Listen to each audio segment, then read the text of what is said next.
We stand with Israel, and we must end this appeasement strategy by the Biden administration toward Iran.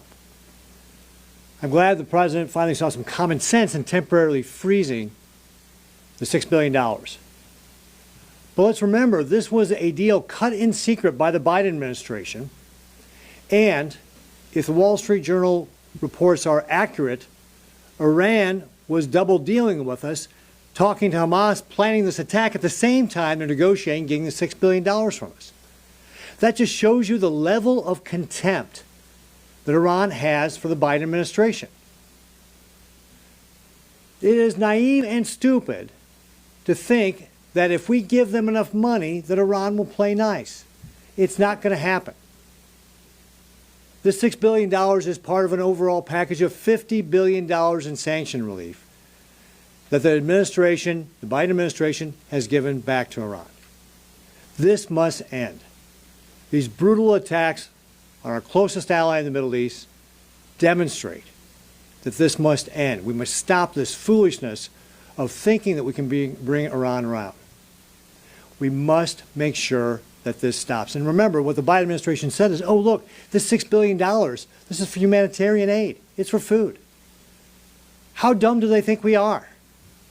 Right? If you have $60 you're going to spend on groceries, and I give you $60, say, hey, go spend this on groceries, you can go spend that $60 on anything you want. Money can be spent anywhere. And in fact, the Iranians, Ayatollah Khamenei, have said they're going to spend the money any way they want. And as already been noted here, they're the largest sponsor of state terrorism, the largest state sponsor of terrorism. It is crazy to give them money so they can support Hamas. And whether or not they actually planned this attack with Hamas or not, they have been supporting Hamas, and they are responsible for this attack. And so I join my colleagues in saying that this must end.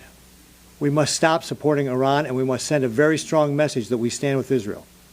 I want to thank Senator Blackburn for her efforts to be able to make this happen. I'm also on board with some of the other bills, like by Senator Scott and Senator Cotton, to stop this as well. But let me tell you, temporarily freezing $6 billion when we have seen the atrocities in Israel does not cut it. All of this money needs to be stopped and stopped permanently. And that's why I appreciate the effort of Senator Blackburn and my colleagues to make sure that happens.